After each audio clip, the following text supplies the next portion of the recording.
hit record, and we should be going. So welcome everybody, Jack the Radio. It's awesome that y'all have come and sit down with me and y'all's own corners of the world. How y'all doing? Good. Hey, making it. Yeah, exactly. When's the last time that y'all were all together to practice, play? We haven't played in a while. We did have to get together a few times recently to fulfill our Kickstarter orders and get albums out and things like that. But made sure we had safe distance and socially distant signing with our own Sharpies in different corners of a room. Yeah. George did a live Poorhouse the other day. I was lucky to be able to be there to help stream it, but still more than 6 feet away. Yeah, I saw that in the press packet that I was sent, and I think that's awesome. So, you mind talking about like how that like worked when you actually went to the Poorhouse, right?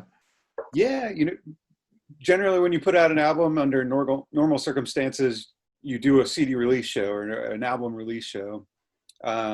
Obviously, we couldn't do the traditional concert, but still wanted to do something to celebrate the album releasing last Friday on July 10th. So reached out to Adam Lindstad over at the Poorhouse and thought could be a cool opportunity to do something at the venue and stream.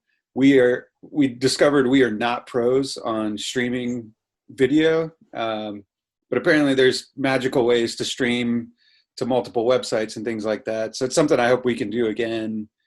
And I know Dan's brought it up recently, is there's lots of venues and places right now that aren't operating or aren't operating at full capacity, that it just seems like a no-brainer to try and get out there and remind people that these businesses are there and that bring them some exposure and gives us a chance to get out of our homes.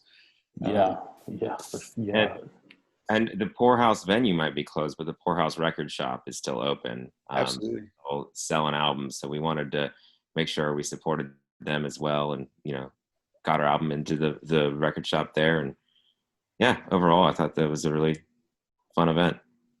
That's awesome, and congratulations on the new album, Creatures. I was blasting it on the way to lunch in the car today, and I definitely want to hit on that, but I just kind of want to kind of get familiar with you guys first. And so, like, how long have y'all been playing? When did y'all kind of start Jack the Radio? Where does Jack the Radio even come from? And all that kind of good background story stuff. Yeah, I can kick it off, and Danny, if you want to, or anybody wants to fill in. But the band started with myself and another former bandmate, AC Hill, in 2005 while at NC State. This seems to be a project that it's kind of on and off throughout the past 10, 15 years. But really it became a band in 2010. That's when Danny joined and put out a few records, and kind of took some time these past few years with some other projects. And it's kind of when Dan and Kevin came in as well. Yes, I think you guys were working on the first full length when I came on board. Yeah. And had just had a project finish up. I think actually a stripped down acoustic version of Jack the Radio played the last show of that band. Yeah. And I think George asked, "So what are you doing now?" And I was like, "Well, my band is moving, they're moving to Wisconsin, so nothing, I'm free." Yeah, we've always since 2010 been working on recording whatever the next album is. I guess we took a little break when we did the acoustic record, or not acoustic, the live stripped down record. But other than that, we've pretty much always been in the process of getting the next record. And this is number 5. Is that right? Fourth studio. Fourth studio record. That's and awesome. It's full length that we've put out. That's awesome, guys. And like writing the songs, the kind of the instrumentation, is that a collaborative effort, or is do you, George, just tell them, hey, lackeys, you know, play an A chord? You can try. I'm locked in Kevin's basement right now. So he's a lackey. No, I mean, it kind of varies song to song. I mean, there's some that, you know, I'll come in with a very rough idea and just kind of show it to the guys, and we'll push through it together. But then there's others that I've got a more fleshed out demo. But, you know, always try to collaborate as much as possible. I mean, these guys have been playing for years and are very talented people, so it'd be dumb not to. Are y'all all from like the Triangle area originally, or transplants? I'm from Indiana, actually, so originally. So. Yeah. Cool, nice. Yeah, I mean, I'm from here, but I'm one of the only people I know that's actually from here. Okay. And my family is originally from Chicago, but we've been down in North Carolina for quite a while. George and I actually, we're not too far from each other, down outside of Charlotte. I was in the Monroe Indian Trail area, and George was in Concord. So a bunch of carpetbaggers then. Yeah.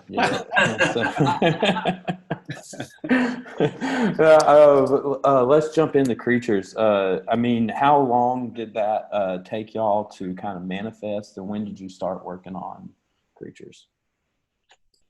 Yeah, I mean, the recording process started in 2017. Okay. We kind of, our process is kind of doing a batch of songs at a time. So I think we were doing 3 or 4 songs every 6 months or so. And then there was some big breaks in there. And Dan, I think you had joined 3-4 years ago. Yeah. So like shortly before we started recording, and we were doing a handful of shows, but we had kind of scaled back quite a bit from playing and all of that. But I would say in the last year or so is when Kevin came on board and kind of solidified the band and really helped us drive the record home. Yeah, a year ago June. Yeah. Nice. And I guess there's a very cohesive, you know, sound to the album. I mean, and just how it feels like an actual, you know, rock album, where it's not just a collection of singles, you know, or just kind of, you know, a hodgepodge of, you know, things just recorded that you kind of throw at the wall and see what kind of sticks. The first thing that jumped out to me that I hadn't heard on a rock album in a while, and not to say that I'm listening to every album ever, but just that first little song, that it's like 42 seconds, you know, and then it just jumps right into the album. And I thought that was such a, you know, for me, it just kind of kick-started that whole thing. It's like, oh, okay, well, this is a, you know, a piece of work, you know, this isn't just some chopped up thing. And just kind of going into it, did you go into it with that sound in mind, or did that just kind of come as you were recording, as y'all were in the studio together, or, you know, did you already have that kind of mapped out? I think a little bit of both. I mean, that intro specifically definitely came together last minute. I think Kevin and I were in the studio doing a session for drums and just kind of jammed that out. And I think the next weekend, Danny and Dan, you guys came in and heard it for the first time. But I think the goal definitely, at least in my mind, was we haven't put a record out in 5 years, so let's like kick the front door in with this opening track and let anyone that's listening know that we're here, and like, yeah, there's more to come. Stay tuned for the rest of this record. Yeah, and I mean, and mission accomplished, because it was like, you just turn that on, you're like, oh, damn, and it's called like Electric Haze I think is the first one, right? And Yep. it kicks right on into it. I mean, it was when I first listened to it, it was so seamless that like I was like, oh, I mean, I think my phone just skipped, the whole first song, and it's like, but it's weird. It sounds just like the intro to the second song, and I mean, I just thought, that was great, and just kind of the direction that it did go into, and like there is some, I mean, it's just as good, if not better, in my opinion, than what's on the radio, like the hit radio today. I mean, just the quality of the recording and everything, as far as the instrumentation, the vocals, and everything goes. Where do y'all record, and kind of the technical kind of aspects of that? Because I know as a local musician myself, I just record at home and all that kind of stuff, and so I know the ins and outs of GarageBand, but but to do it, to make it sound like that, I'm sure you're doing something a little bit different. Yeah, we're definitely a band full of sound nerds. We record with Al Jacob, our longtime friend and engineer out at Warrior Sound, and he's right outside of Chapel Hill in Carrboro area. We've been, I mean, as long as I've been in the band, we've been at Warrior, and I know George has been doing projects with Al for years before that. And Al he's having that long time relationship with someone who knows the sounds that we gravitate to. He knows how to get them. It's really, comforting to go back and he's like, oh yeah, like I know what you guys want. And he, is quick to push us on stuff and make suggestions. Al's always, kind of the fifth member of the band in there, making, helping us to get out what it is that we want. But yeah, I've never been anything but thrilled with the stuff that we walk out of Warrior Sound with. This was probably one of the first records that we've done where, as we were coming down to the line, we did a little bit of at-home recording for some of this stuff. I know I cut some, was it organ or keys stuff at home and flew that in. And George, you recorded Gene Jolly's vocals at your place, didn't you? Yeah, that was definitely due to circumstances. Jean was 4.5 months pregnant at the time. So to meet her schedule and to be flexible to her schedule as well, we ended up tracking those at my house. Yeah, 98% of it was with Al over at Warrior, and then it was a lot of fun just finding the sounds and especially having Dan and Kevin in there. And if you can't tell from Danny's screen, he is a gearhead. Oh yeah. And Kevin also works at 2112, so also a gearhead on the drum side specifically. Nice. That's awesome. So it's always a treat for Dan and I and them, I'm sure, but when they bring in cool new toys, and I'm like, whoa, what is that? Where'd that come from? Yeah. How are we using it? I'd say half the gear I own is actually him from Danny because he's constantly new and needs some money to buy it. So I buy it. We keep it in the family. You get deals, I get new stuff. It works. I'll say Danny has as nice a cymbal collection as I have. So. Well, I just the guitar solos. You'll have to excuse my accent. I love it, man. Like up there. You said it right the first time. Guitar, yeah, they had old guitar up there. I'm from the mountains up near Boone, but the solos on like some of my favorites, on Getting Good, the solo in that, and the bass lines too, which I thought the bass throughout the whole album was phenomenal. I mean, everybody's great. Yeah, Dan. And I mean, the bass lines were sharp, And I think that was one of the things that kind of separated it a little bit from, a lot of I'm not sure, like I've been racking my brain trying to, what is the best way to describe you guys on this particular album. And, it's definitely a rock album, but like, it's also, some sort of hybrid country album. It's got the twangs of the guitar that you would typically hear, in some of the, like, early 2000s kind of country, and even, before that. And, but I just think but the bass lines were just, so smooth and, so prevalent that it was, it's kind of like what you were saying, George. Is like, hey, we're here, we haven't gone anywhere, wake up, and, there's more to come. And so just kind of kudos to that. But yeah, like that Getting Good and the Trouble. Is it Trouble? Oh yeah. Yeah, and yeah, that's one of the other things I was going to ask y'all about is the features. But it's really interesting. I mean, y'all have several features on the album, and are those people that and are they local too, kind of, or?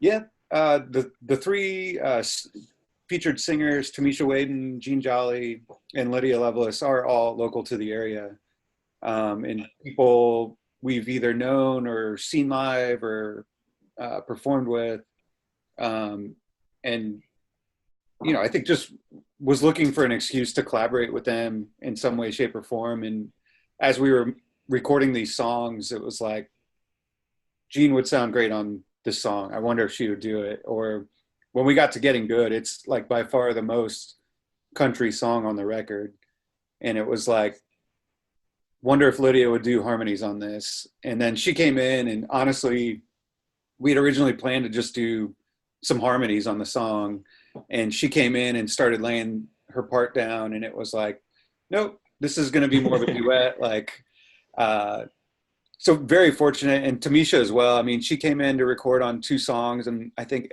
ended up singing on 3, 2 that she's featured on, and 1 that she's just got a couple harmony parts. But we've just got some powerhouse talent in the area, and excited they said yes to come record on the record. Yeah, I mean, and I think that's still like one of the most kind of fascinatingly magical things about music is no matter how like technical the recording process gets, and just how fine-tuned that process is, just the actual just fact of just being in the studio together and just seeing what happens, and just letting it just kind of breathe and just kind of evolve into, something else. I was working on just this little mix of a song that I made here, and it's just crazy how like you mix it one way and then you'll think of something else, you'll add it to it, and then like you thought you were done. You're like, oh, how did I ever think that sounded good? Like this sounds, so much better this way. And I just think,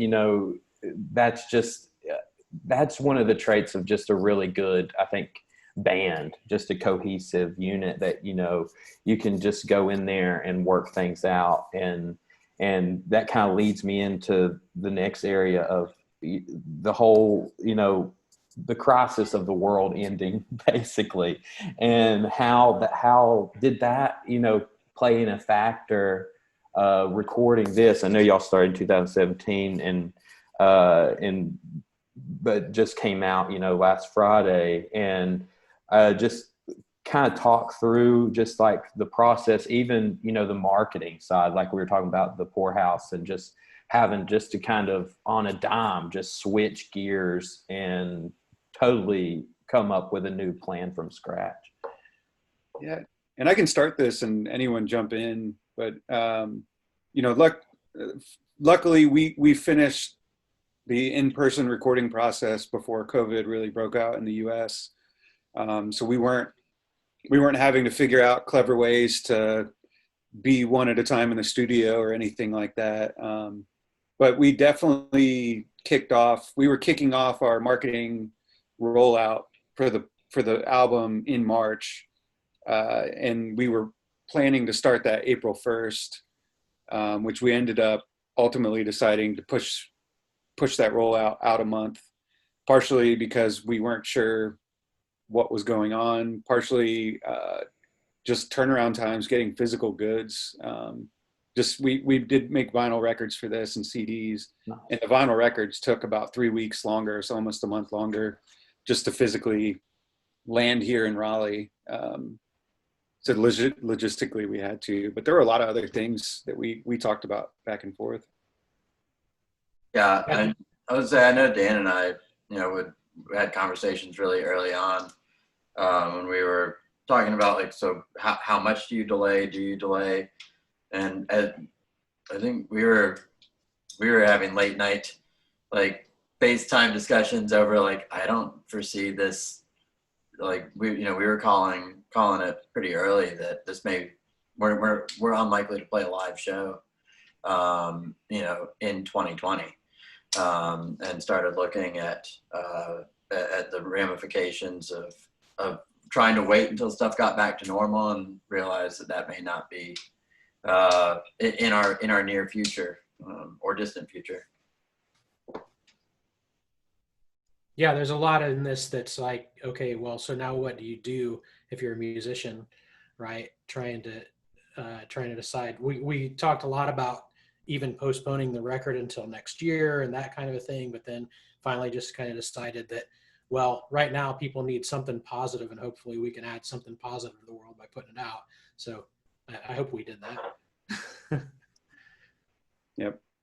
No, yeah. I mean, I agree that y'all definitely mission accomplished there. I mean, and it's kind of such it's a judgment call of, like, well, everybody's going to be at home, they're going to be online. And it's like, if we can figure out a way to market this thing, then, it's almost be like, shooting fish in a barrel type of thing. But the thing is, it's just like, the market now is so oversaturated with, and it's not to say that,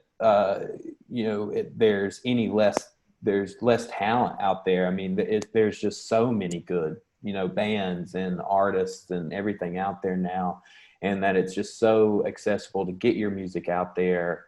And so, I mean, I know you've mentioned you're going to kind of try to get a little bit, more effective with the live streaming and all that kind of stuff going forward. Is there kind of anything else that, you're actively, preparing or, trying to do just to stick out, beyond the fray, above the noise? And speaking personally, like, performing live is the best thing about being a musician, in my opinion. There's no other feeling than just stepping foot on a stage, just being like, oh, everybody's here for me. This is great. I'm gonna sing and hanging out with my friends. Yeah. And even an open mic, just having a beer, just sitting there watching the acts go, up and down the stage is. Well, and you feel like you're part of something. Yeah, like exactly. You're hanging out with like-minded people, mm-hmm. enjoying something together. I mean, that it is a great feeling. And a lot of online stuff that I think is happening is awesome. And you're definitely right. It's no substitute. And it brings in the whole set. We've got a series that we had started working on pre-COVID, going around to some different spots in North Carolina and our area, and doing some stripped down versions of these songs. And then we've continued making some safe from home videos. But even at that, like, they come out really cool. But I was joking with my wife that, as you can see from my lighting situation here, I'm like, now we have to be a lighting director. I got to make sure that, like, I got my capo in the right spot, but also we have to, and blocking. Can't look like an idiot. Yeah. No, I've trained my now 6-year-old, but she was 5 at the time, to use Logic. So she can, at minimum, she now knows how to start, stop, return to 0, and then most importantly, undo when Daddy messes up a take. That's an Easter egg, by the way. If you listen, when one's rolled out already, but there's 1 or 2 more that we've done. If you listen very closely at the beginning or end, you will hear his daughter in there. Yeah, because she normally, like, as the last chord's ringing out, she will inevitably say something. That's great. Nice job, Dad. but yeah, stuff like that. That's definitely not part of your usual how to be in a band thing. She's way more adept at home recordings than I am. I can actually vouch for that. Yes. We did one. I was like, so I have nothing and no idea what to do, so I'll just send you a video playing into my computer, and if you guys can make that work, that'd be great. And that's what we did for the first one. The first one, yeah. Yeah, everyone's learning, and I think across the board, you're getting to see musicians adapt or sadly start to fade into the background. I think the adapting is way cooler. Yeah, it's like, adapt or die, and survival of the fittest, in the music, industry to the extreme right now. And I think, you can go kind of 2 ways with it. You can almost make like a live music video, where just effects and colors and all that kind of stuff. And there's definitely a market for that. And then there's a market for just, like I said, just plug straight into the computer. You play right there into it and it's totally stripped down.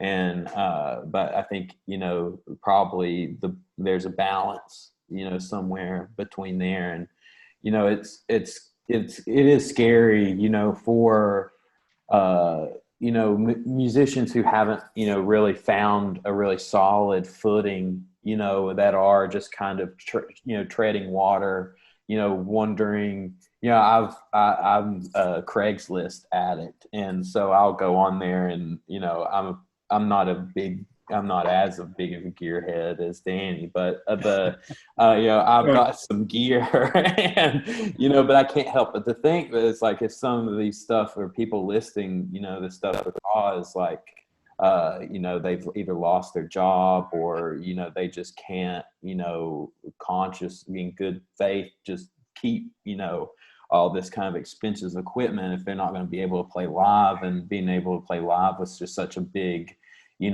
outlet to be heard.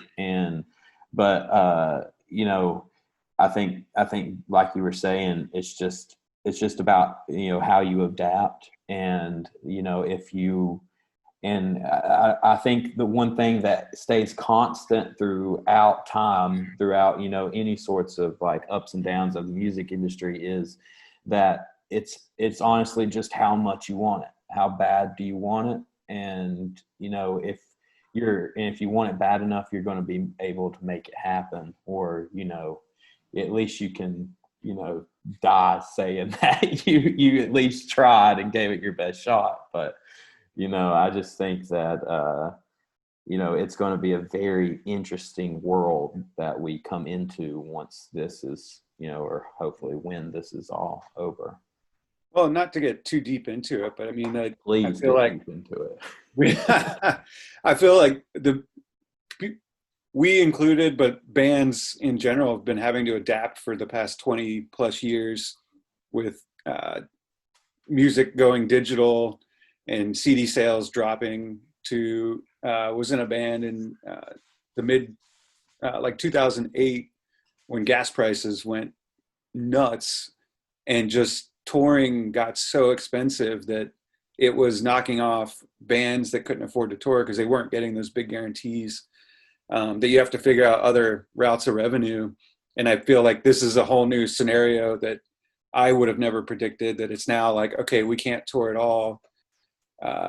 What are other opportunities to make just enough money to cover our operating costs, and to hopefully make another record? And I don't know that we have the answer to that yet, but I mean, one nice thing is we're able to do these sessions where the 5 of us are able to talk from the comforts of our own homes, and talked with a lady yesterday who works for a news station in Portland, who's staying with her parents right now in Florida. and those 3 points intersecting because of this situation, where we wouldn't normally be able to do those things. We would have had to physically be in Portland or wherever the place is generally to talk with those people. Yeah, that is a good point. I mean, it's just that it's overwhelming. I mean, it's just overwhelming to just, think of, kind of, what could have been, what should be, and all that kind of stuff. But,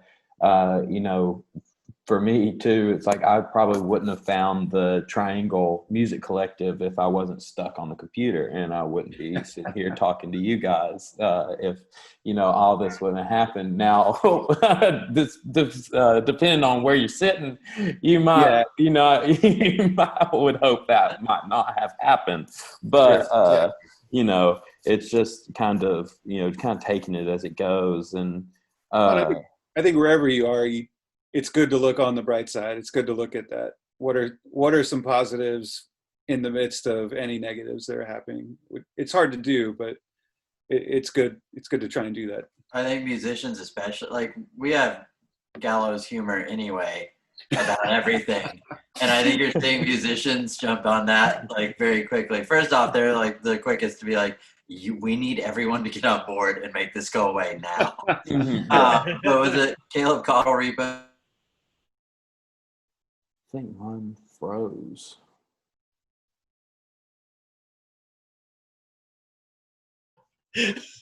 Sorry, guys. Oh, it's okay. I don't know what happened. I just started pitching questions to Dan. I was ready to go. Please pitch away. No, okay. We were just knocking Dan down a few pegs since you built him up. Yeah, oh, okay. Oh, yeah, okay. We couldn't let that stand. So they had to make it. Well, I just have a couple more questions, Yeah. and I want to talk about the Swimming with the Sharks song, and I just kind of wanted to get y'all's input on that. I mean, that's a song that anybody can listen to and take away a meaning, a personal meaning for their own life with, and I just wanted to know kind of the inspiration behind that particular song, and what even to each one of you, to what that one means to you, if it means anything different than. Yeah, I kind of want to go last on this. I want to hear. Was this the one that I had answered about in that one interview that you said? You had a great description that I had never thought of. Yeah, we never, at least in all the time I've been in the band, I don't think we've ever sat down to talk about. Like, we've never quizzed George on what this means. I just always assume he's working through something. But so yeah, we actually had someone ask about like our favorite lines on the record, and I think I had talked about I saw it as a reflection of the music industry, and the whole idea of being in and around art, but the monetization of it, and that there's always always people who are looking to find a way to strip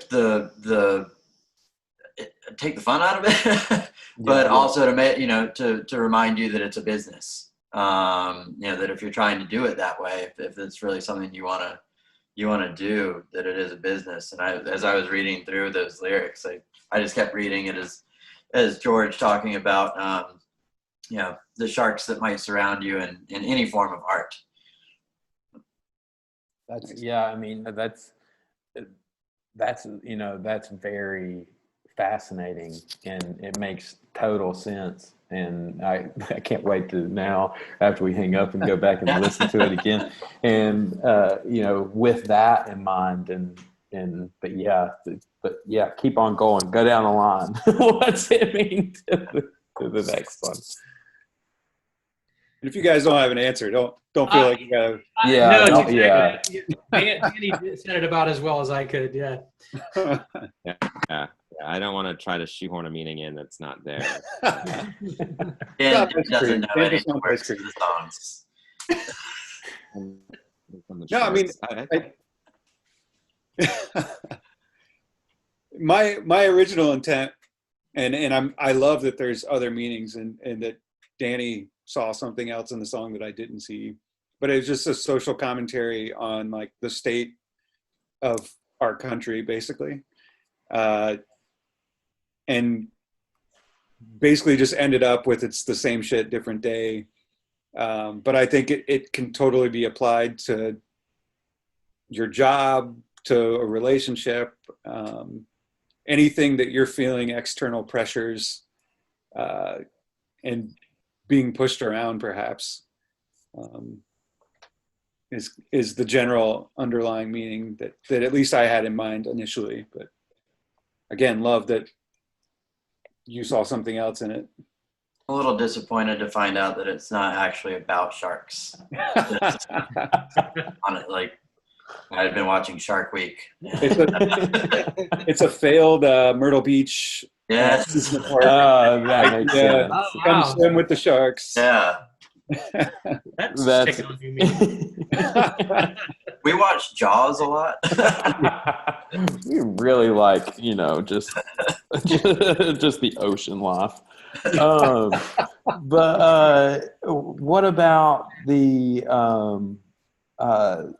ending? I put in my notes is a great ending. The Secret City song is such a beautiful song, and it is kind of, in a way it almost stands alone from the rest of the album, in my opinion. Just as it's just a very clean bookend. But I wanted to know, two kind of the same questions about, the Secret Cities. I kind of took it as, just for me, I'm up here in Franklinton, moved up here I'd been living in Raleigh for a while and just needed a break. But little did I know that once I moved, the whole world would just fall apart and everybody would get a break. And I just kind of, read into that song as when you say, you're driving and you can hear the sounds of them, and just almost like these forgotten little towns off the highway, and that, almost that if you think about, everybody's living in a little forgotten town, and that almost sort of the same along the same lines as the Swimming with Sharks, is that, it's same shit, different day. And that, no matter where you are in the world, you can always find some sort of, common ground with somebody else, I guess. So, no, that's awesome, man. Yeah, I mean, very similar. It just came from walking around New York City and by myself and realizing that there is all this stuff going on around me that I'm not aware of. And there's all these pockets and communities, specifically in the city, that are happening. And just the idea that those are the secret cities, that we're not alone, that these things are always here, that there's always community around us. But I love that idea of expanding it to the state, and that, driving through part of North Carolina and there's all these towns and communities. I love that idea. I just think that it's so cool, and just to get a little meta on you, George, here for a minute, how does it feel for you personally, like even with Danny talking about like putting meaning into something that you wrote, and is that can it be a struggle for you? Like, do you kind of like struggle? Like, is that a weight, almost a pressure sometimes? Or is it just like, hell yeah, that's just so cool that, you got that from some little ditty that I wrote? Yeah, I mean, it's awesome, man. I think anytime someone connects with an idea that you had is a win. And there's definitely pressure in the sense of like, I want these lyrics to be as good as what the rest of the band is putting down on the record. And like, I don't want any of us to look back at the lyrics and be like, what the hell are you saying there? Like, which Danny and I've had these conversations. We look back at some of our early records 10 years ago, 8 years ago, and you're like, what? Why did you let me do that? You actually said that to me about one of your parts recently. I just asked George the other day. I was like, "Who let me have a wah pedal on more than one song?" Like, it was cool. By the third time I heard it, I was like, "No one was gonna stop that." Thanks, guys. Cool. Yeah, I mean, George. I'll say George's lyrics have never been so specific that they preclude someone from finding their own meaning in them, which I always thought was really cool. I think probably my favorite lyricists are like that.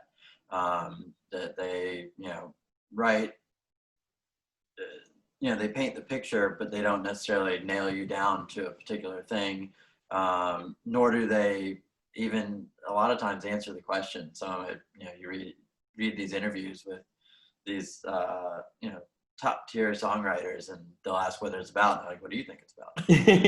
So someone will answer, and they're like, that sounds good. That's I awesome. like that. I like that. Which I always thought was super cool. But yeah, I mean, I know George's lyrics have always painted the picture, but kind of left it to the listener to fill in the blanks as to how it lands for him.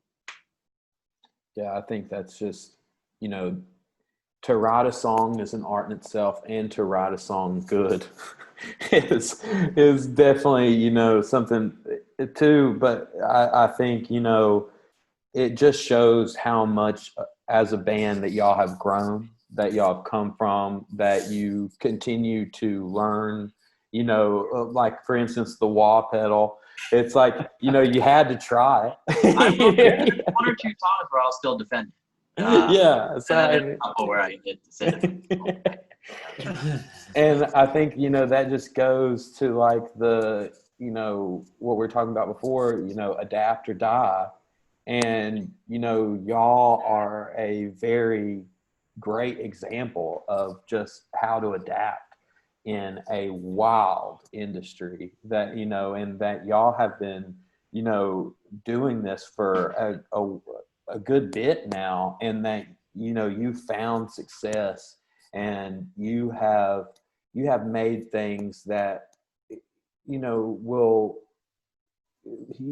I just always, I release my little songs, and I'm always just so amazed by, looking at the different cities where people, listen to your songs, it's like, oh, if I could be a fly on the wall, if, that where they're listening to me.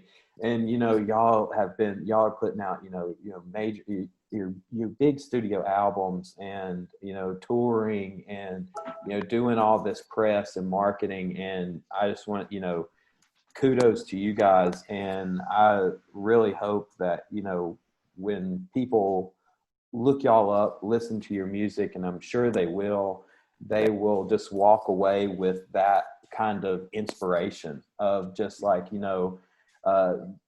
these guys can do it, and they are doing it. They're still doing it.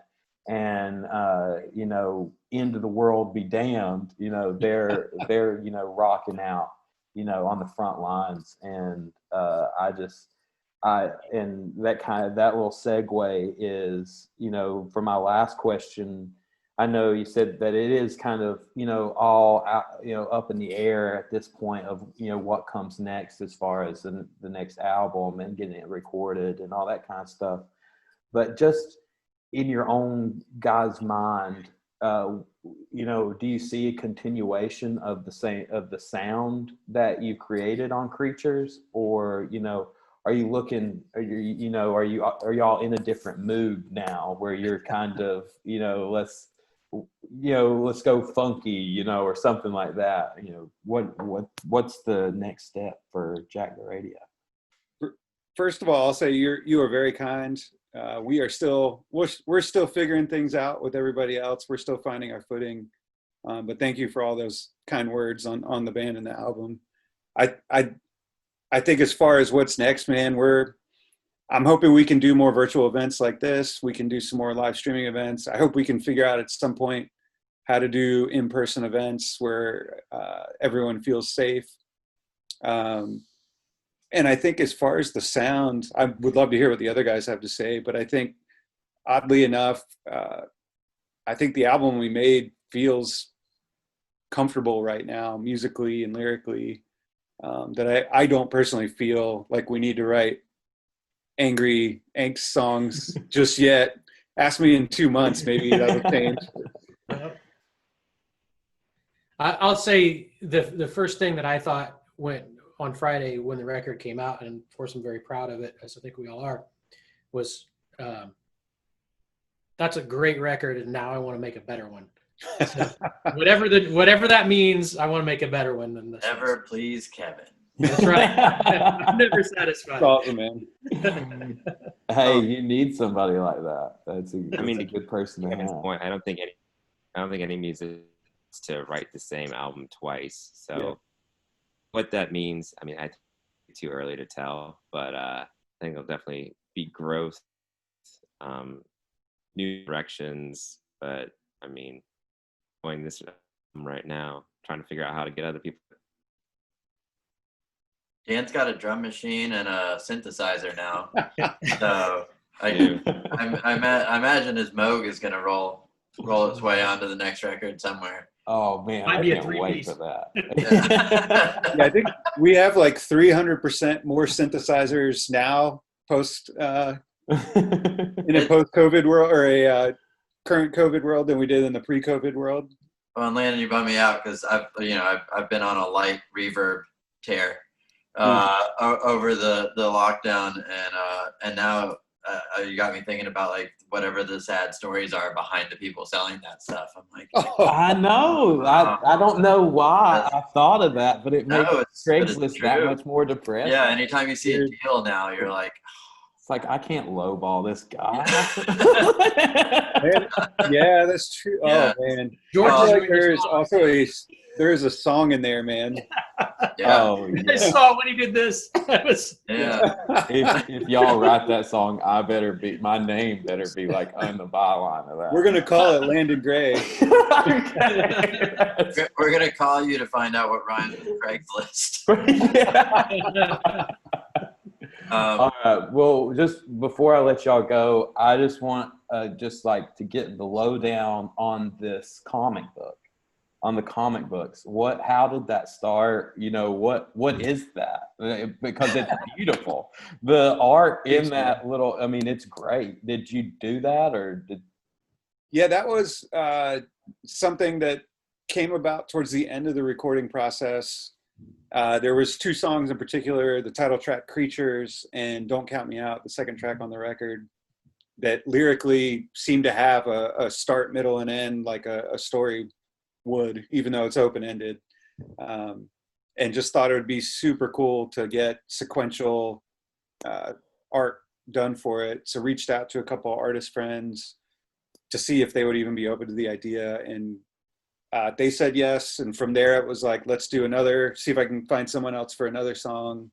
And then by the end of it, was able to get artists or art teams to create 1 to 4 page short stories for every song on the record, except for the intro being an instrumental song. I did a written intro to the book for that one.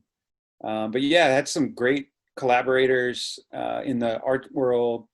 Most of the artists are professional comic artists that have done work with Marvel, DC, Image, Dark Horse.